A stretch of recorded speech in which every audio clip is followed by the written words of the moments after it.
Hey guys, this is Anastasia Autumnfire, and this is my video for the year in a day, the YouTube Pagan Challenge. This week's subject is, do you have a Book of Shadows or a grimoire? I do. I have a Book of Shadows that I have yet to put a single stroke of ink in.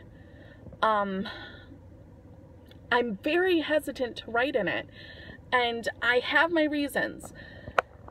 I don't want to screw it up. And I realize that sounds really rather idiotic because it's my book. But the way I look at a Book of Shadows, at least a quote-unquote formal Book of Shadows or official Book of Shadows or a final Book of Shadows, is that's kind of my legacy. I mean, that's what I plan on handing down to my daughter, whether she follows in my footsteps, with paganism, with witchcraft, with what have you, or whether she, she could end up deciding she is a Christian and believes in God, and that witchcraft is, the devil and evil and all that stuff. But I still want her to have a piece of what her mom believed and what her mom did. And my hope is, no, I don't need to go into that. My hope is that it will help her always remember me. And if I have other children down the line, same thing. And that kind of pressure is a bit much for me. Also, I do want it to, I'm not sure how I want it to be arranged. I've gone through a few different ideas. At one point, I was certain my Book of Shadows was going to be a scrapbook. It was going to be a beautiful leather-bound scrapbook that I could take and my Book of Shadows will end up being scrapbooky of some kind. I like visuals. I like, if I use a certain herb for something, I want that herb on the page. I know how I want it to look. I'm just not sure on the organization. And when I started, I wanted it to be searchable. One of the first pagan videos that I stumbled across on when I did begin my exploration of the online pagan community was a video series by the family Wicca. I believe Mother Willow Moon. And she did a year and a day series for their coven, and they were sharing those videos so everyone could learn from them. And I thought that was so awesome, because even though, year and a day I think is such a great process anyway, even if you were like, I know I'm not Wiccan right off the bat, it's just not a thing that resonates for you. It's very informational. It gives you a good base. You get to know a lot of history. And it's a good jumping off point, especially for people that aren't sure of where they fit into this whole pagan tree of life. So I watched as many of those videos as were uploaded. I just devoured them.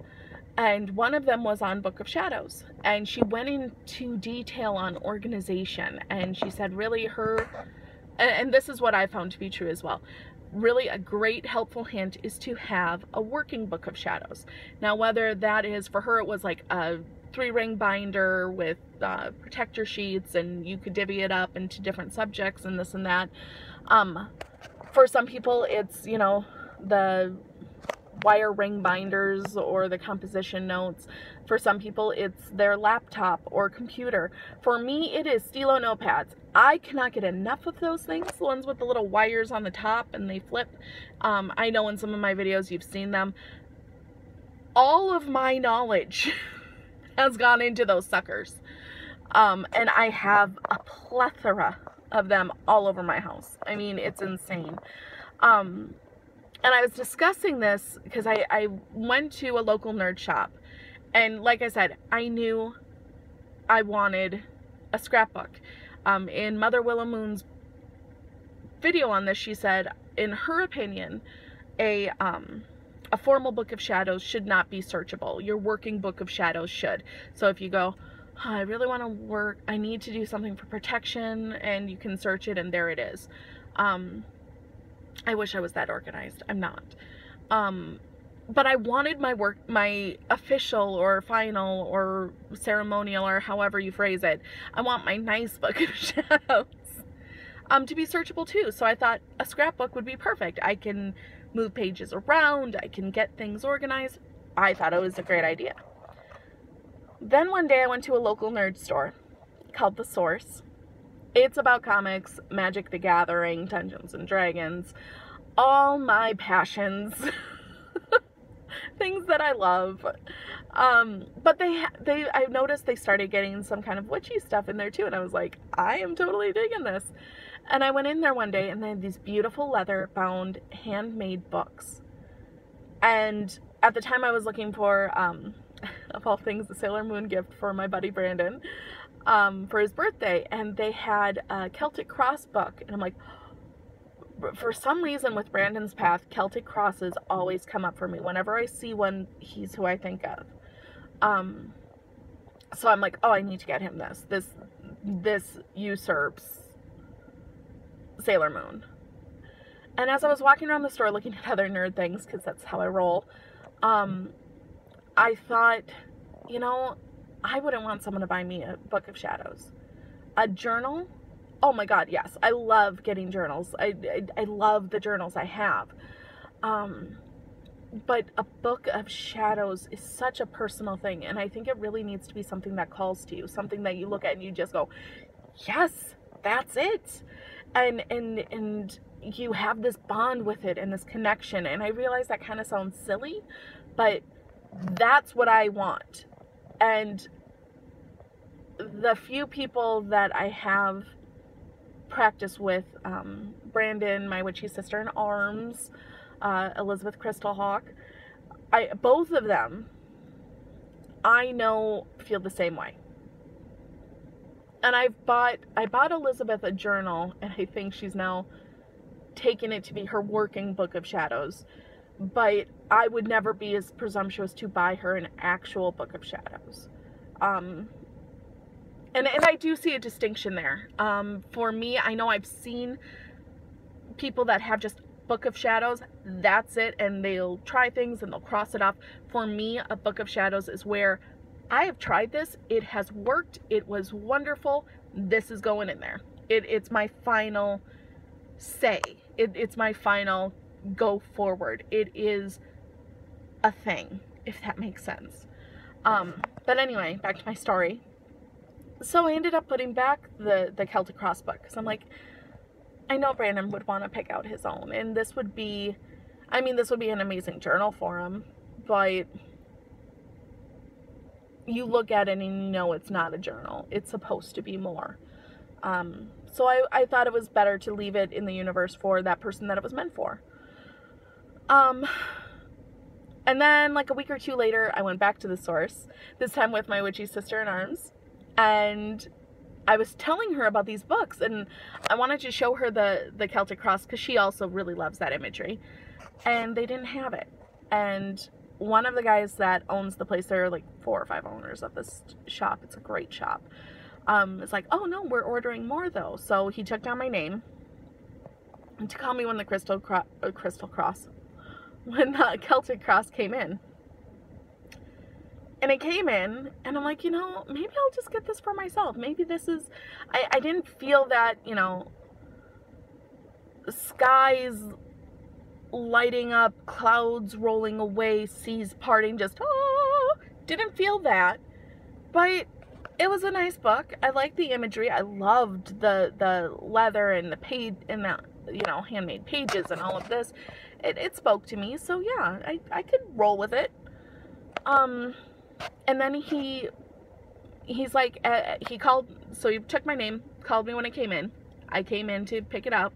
He's like, now before you bring this home, I just got word I'm getting more in, and they're different styles. And he showed me this one, and it was this larger, much larger, and it had 3, and again, beautiful leather work, and then 3 blue stones down the center.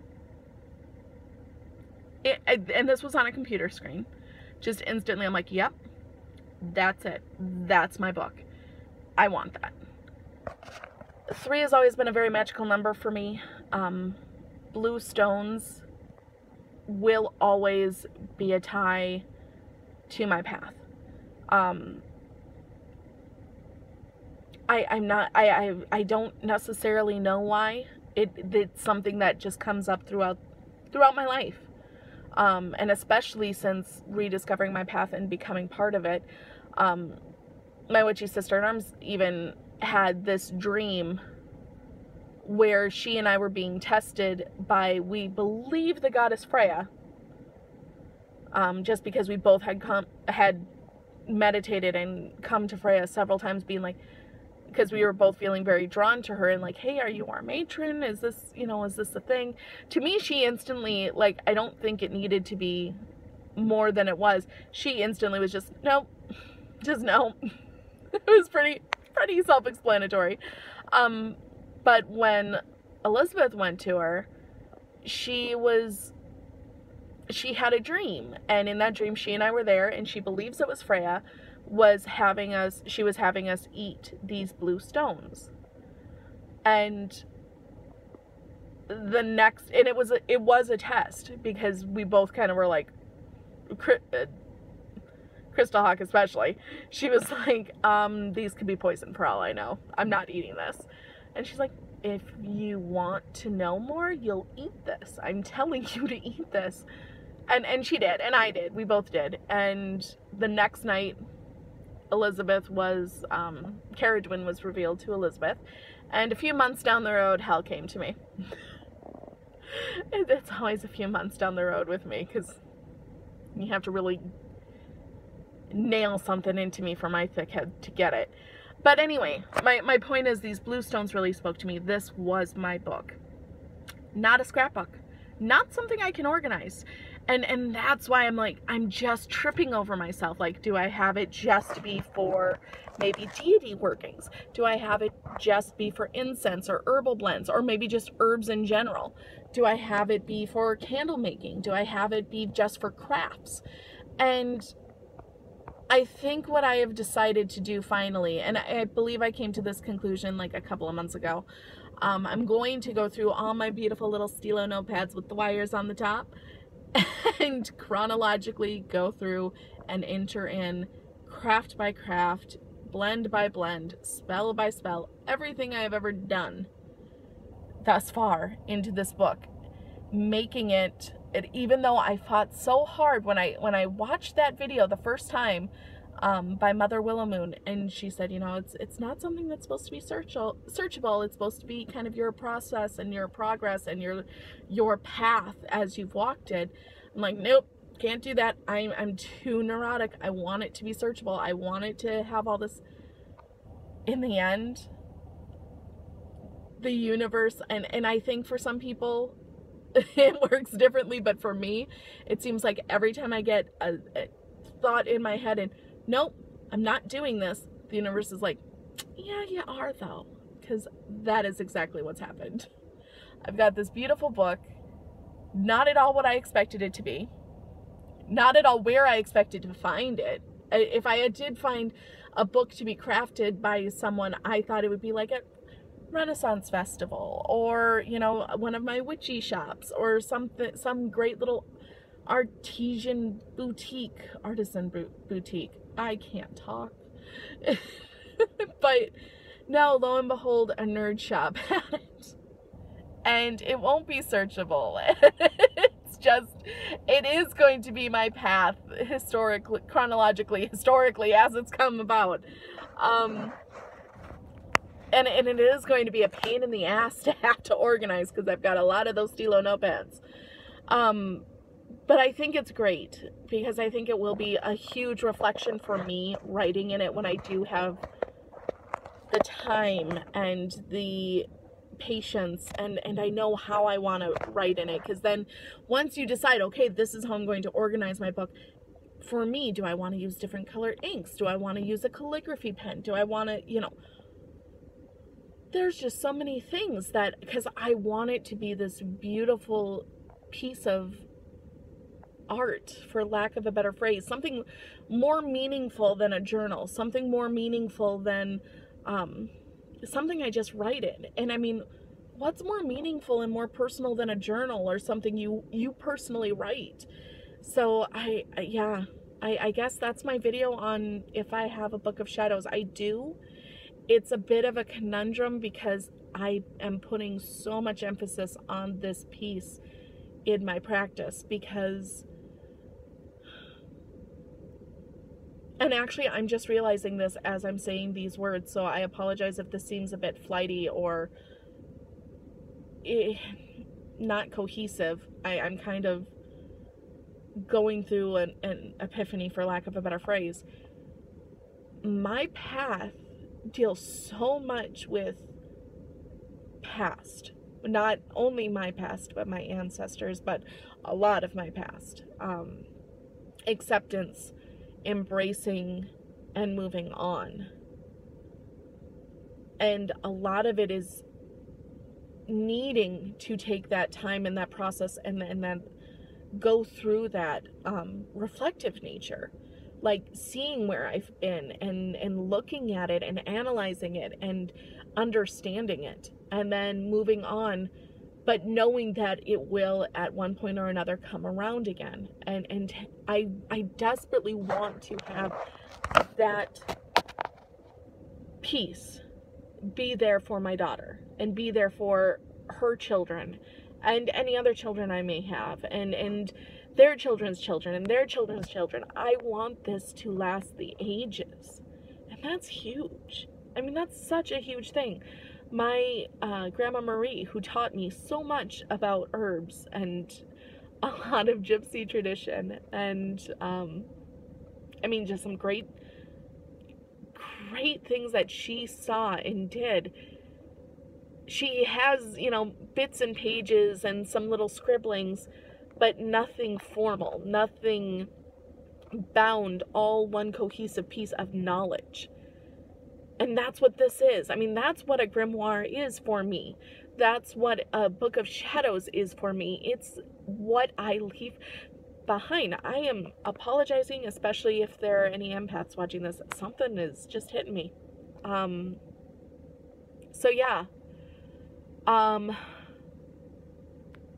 I did not realize until I sat down to make this video. I thought this was going to be a super short video because I'm currently kind of reorganizing my witchy stuff, so the Book of Shadows was one of the first things I kind of put away to kind of protect it and keep it out of my reorganizing chaos that I have. So I thought, oh, I'll just kind of go through all this stuff, and as I am and really am making myself pause and think about this, this is such a huge piece for me and my path and my practice and my beliefs. It is